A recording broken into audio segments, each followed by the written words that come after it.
working for an NGO called Management Sciences for Health. We are an NGO that is working on HIV/AIDS. I'm sure you know about HIV/AIDS. Yes. Right. So, but today we are not going to talk on HIV/AIDS. We are simply going to talk something on healthy eating and physical activity. Healthy eating.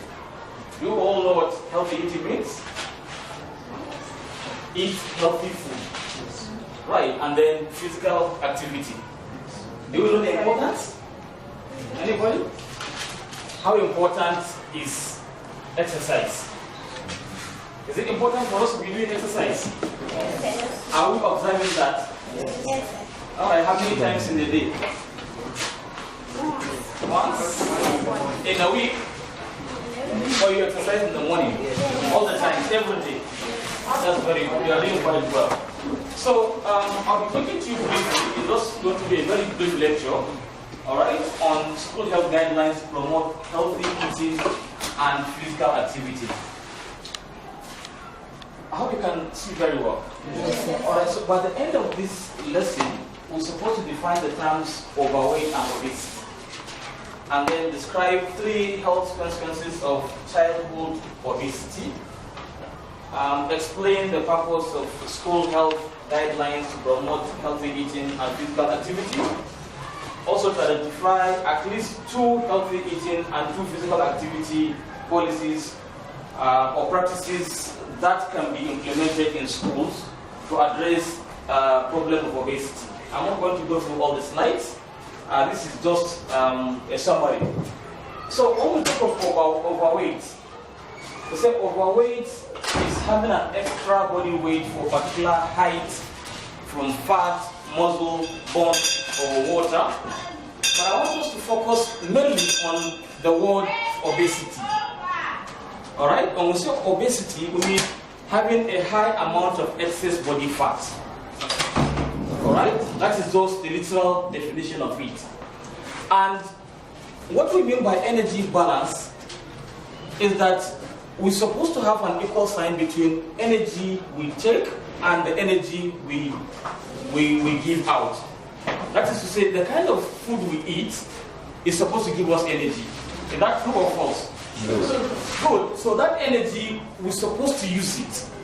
By the time you eat and then you go and sleep without any physical activity, it means this balance is not going to be unequal. You will see that energy in will be greater than energy out. And that is going to give us obesity. Do you understand? Yes. Very good. So this is just a graph to show you a statistics that was done, or a research that was done on American children. It was found out that this is the age range, 6 years to 11 years. I know we are all older than 11, but probably most of us fall within this age category, between 12 and 19. So it was found, this color, if you follow it, in America in 1970, it was found out that about 4 to 5 children out of 100 were obese. But when they project to 2007 to 2008, they realized that about 18 children out of 100 between this age, 12 to 19, or let me not say children, but teenagers, all right, between this age bracket between 12 to 19 were actually found to be obese.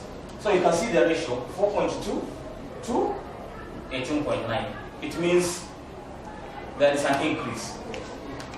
Are you getting the message? Yes, sir. And even in Nigeria here, because of the kind of lifestyle that we found ourselves in, maybe the Western kind of diet that we eat, computer games, after school hours we go back home, we put our books and then start playing games with the computer.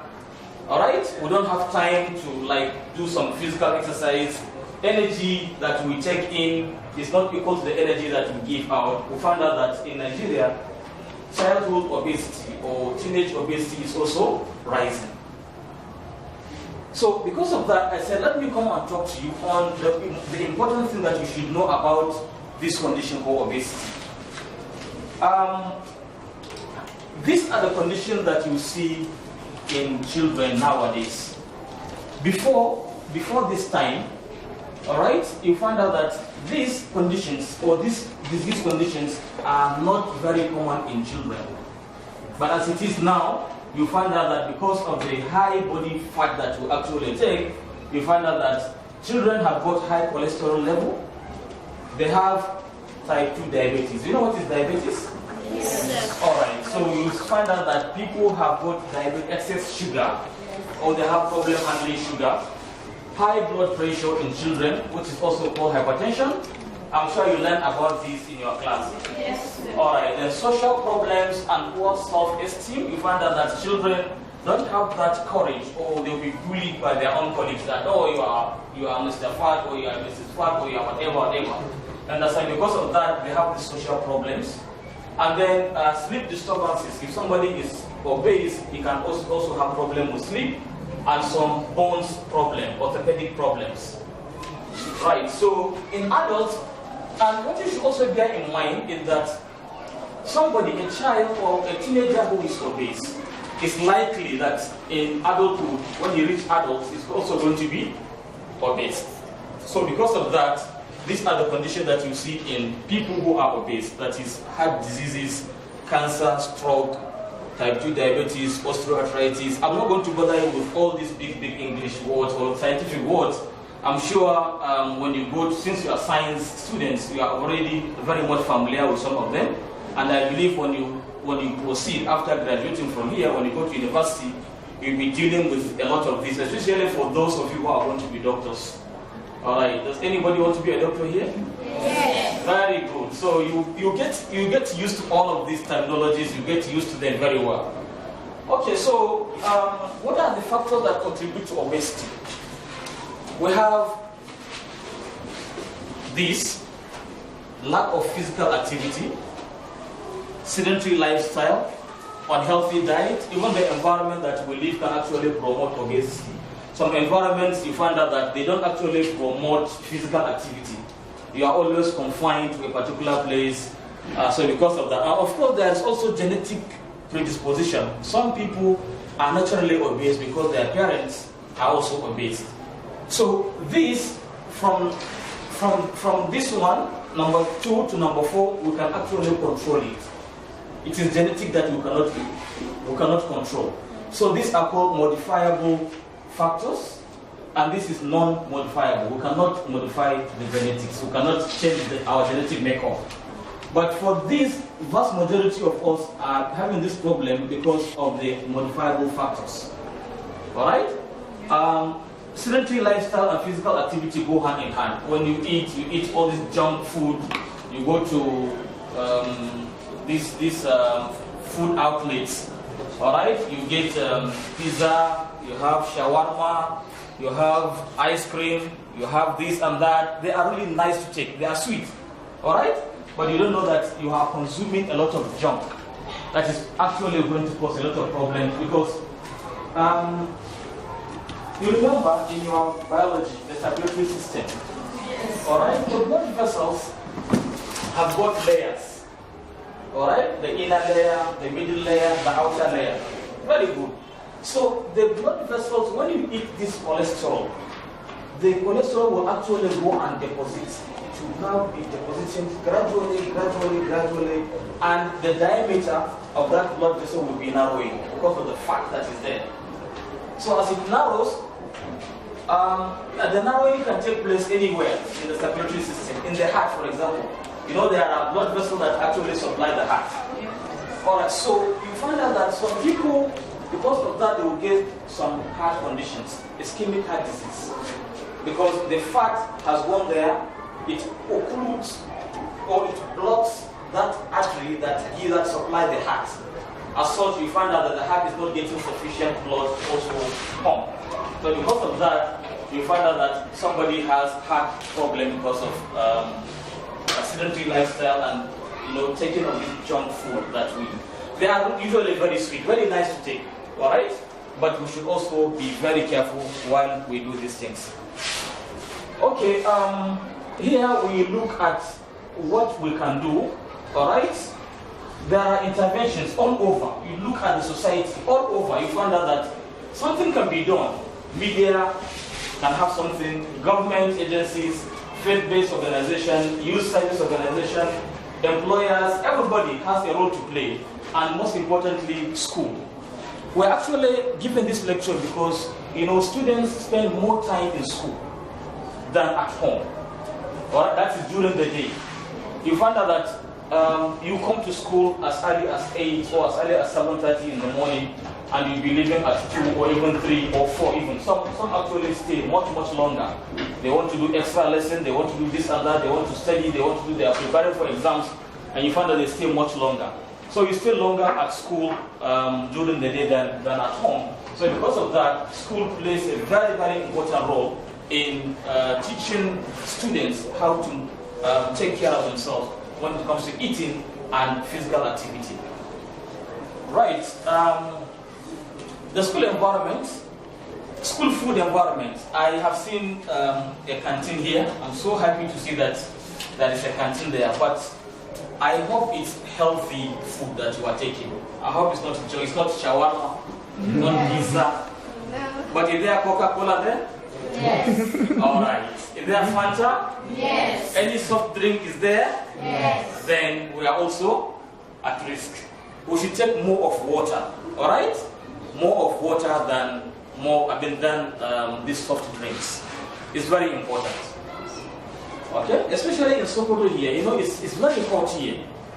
Alright? When you take this soft drink, they will not actually satisfy the taste that you have as such. So water is the one that will go into your system and bath your cells. It is that one that will actually make you more comfortable. Most of these things that we take, the soft drink, don't actually make our cells to be functioning very, very well. Because most of them are extracellular, they go to extracellular compartments, not intracellular. I'm sure you know about this. Okay, let's quickly proceed. School physical activity. At school here, do we do exercise? Yes. Boys. Boys only? Yes. Why not girls? Why not girls now? I guess I'm more obese now. Yeah, so I think it's important for also ladies to be doing this exercise at their own time and the kind of exercise that ladies should do.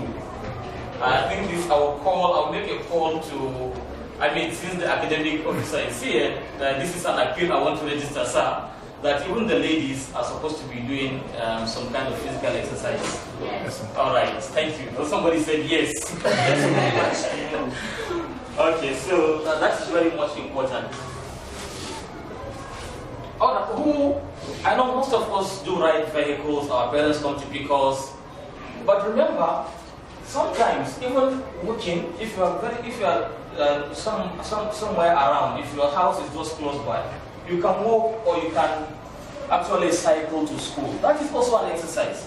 Although we know because of some maybe security issues and the like, we don't want to expose ourselves to a lot of risk because of our environment. But had it been our environment is normal environment, if you are living close to school, for example, this area or these houses around, you don't need to ride a vehicle for goodness sake. You can simply walk. That walking you are doing is an exercise. Or you are cycling, you buy a bicycle or your parent buy a bicycle for you. You cycle, you come to school, after school hours you close. That is an exercise that you are doing. And that is enough to keep you healthy. Okay, remember, physical activity and healthy eating are linked with academic success. If you want to do well in class, if you want to do very well in class, alright, you should please eat healthy and exercise. You find out that your academic success will be increasing. Alright?